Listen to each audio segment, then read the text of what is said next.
the children shook with fear at distant gunfire. Odin sang low lullabies in the skaldic tongue, the same lullabies he had clung to as a child when Mercy first found him. Welcome to Simply Sleepy. 40 winters had passed since a weary soldier carried a boy from the ruins of war into the safety of Freydal. Time moved as it always does, quietly, steadily, leaving silver in their hair and lines upon their faces. Yet in the north, peace was never certain.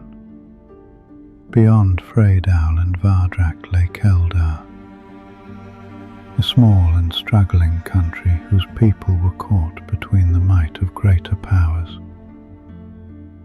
Its army, brave but thin, could not withstand the storms pressing in. And so once more, shadows gathered. Sten Rydar remained in Vardrak. Age had slowed him, but his mind was sharp,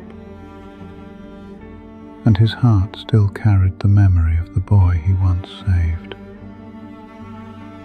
Now a grandfather, Sten's greatest treasures were his daughter Elin, her son Soren, and her nephew Alaric, whose quick eyes and restless energy were a spark even in dark times. Keldar, where they lived, was falling into chaos. Border skirmishes and raids had left its soldiers broken and villages in flames. When Elin's husband was murdered by marauders, she and the children were left alone in a land too weak to defend them. Freydal, fearing the turmoil would spill across its borders, sent soldiers to aid Keldar.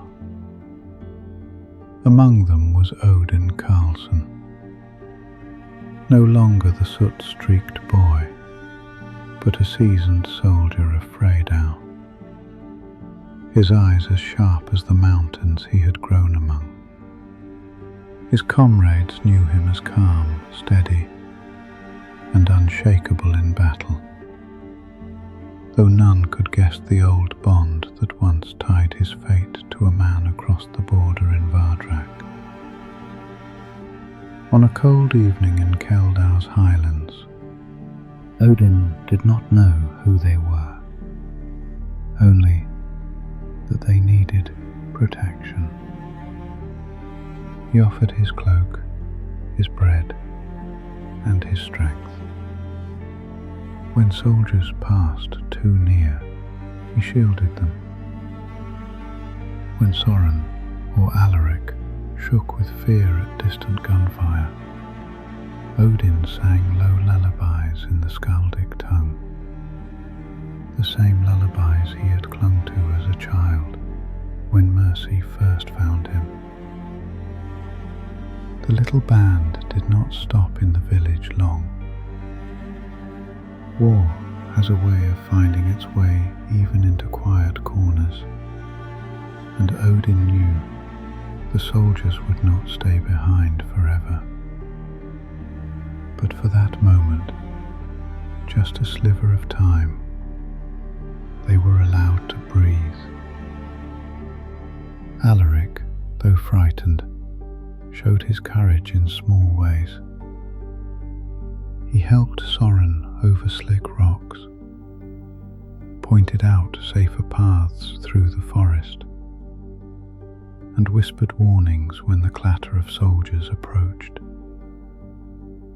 At one moment, when a sudden volley of arrows tore through the underbrush, it was Alaric who tugged Soren down behind a mossy log, his quick thinking saving the boy from harm. Odin could only nod, impressed by the boy's sharpness and bravery.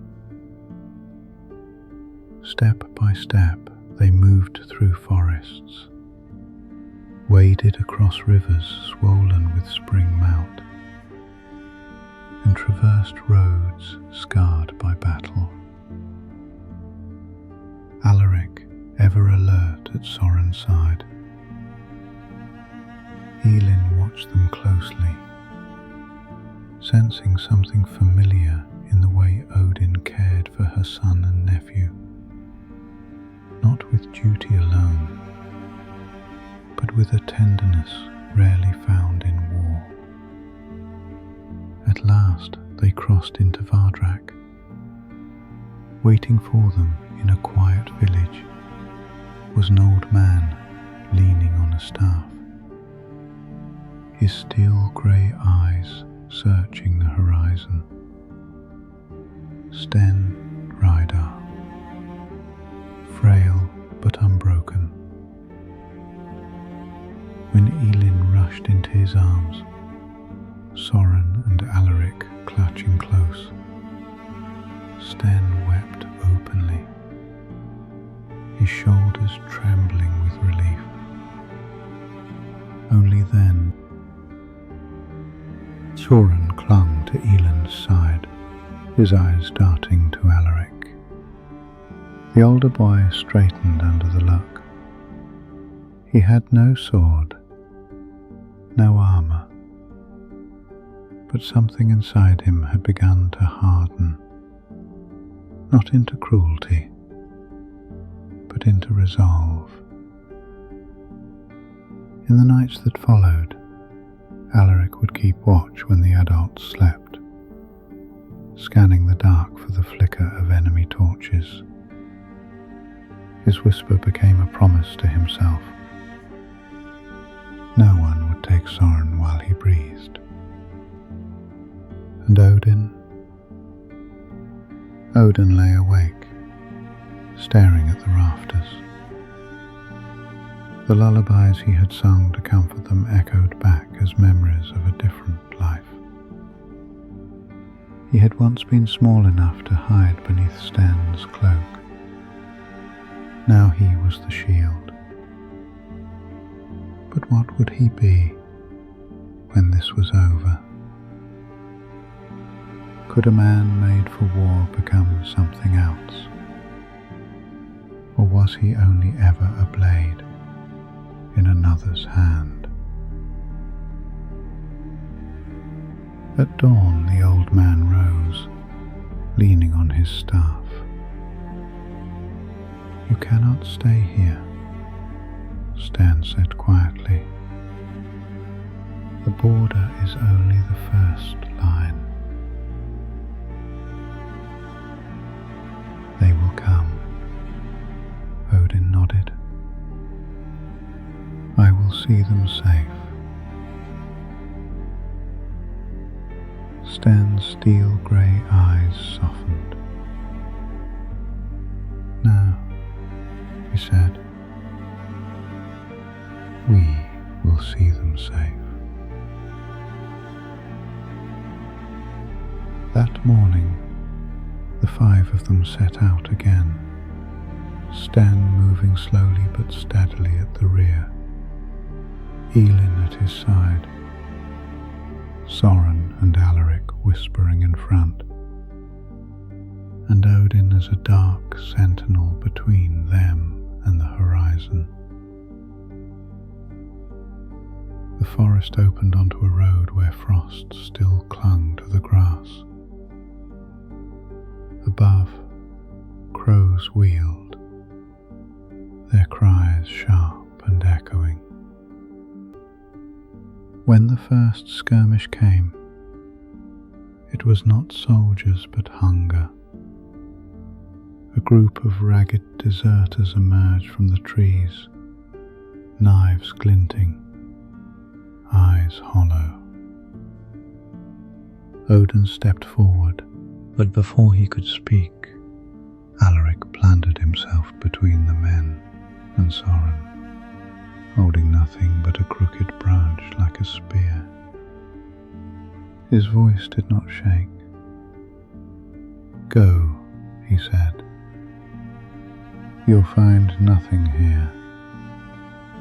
For a heartbeat, the wild held its breath.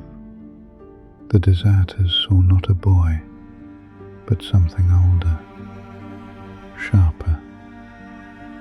They muttered, turned, and melted back into the woods. Later, as the fire crackled under a winter sky, Sten sat beside Odin. "He reminds me of you," the old man said, nodding at Alaric asleep near the flames. "Quick eyes, faster heart. He will grow into something we cannot yet name." Odin stared into the flames. "I hope he grows into peace." "Then you must show him how," Sten replied. And so the journey became more than flight. It became a passing of torches, of memory, of courage, of a promise older than any of them. Step by step, mile by mile, the boy once saved was now the man saving. The old man still walking, the children learning what it means to endure. In their wake lay not just footprints, but the echo of lullabies, low and steady, threading through the cold air like a thread of mercy unbroken. The name alone carried decades of memory. The ruined village, the nights of shared bread, the bond of protection. Odin, stunned, understood at last. The woman and children he had saved were Sten's own blood. He had returned to the man who had once given him life. And so, in the frail land of Keldar, mercy endured, not in battles or armies, but in the quiet courage of those who chose compassion over cruelty. A soldier's kindness had carried children to safety, and now, as the night settles over the forests of Keldar, imagine the small band moving on beneath the pale sky, footsteps fading into the hush of snow and pine. The soldier once saved has become the shield. A boy's courage grows quietly beside him. Mercy endures, pass from one heart to the next, like a hidden flame. Let that image rest with you as you drift off, soft, steady, unbroken. Sleep deeply and dream of a world where even in the darkest times, compassion carries us safely home.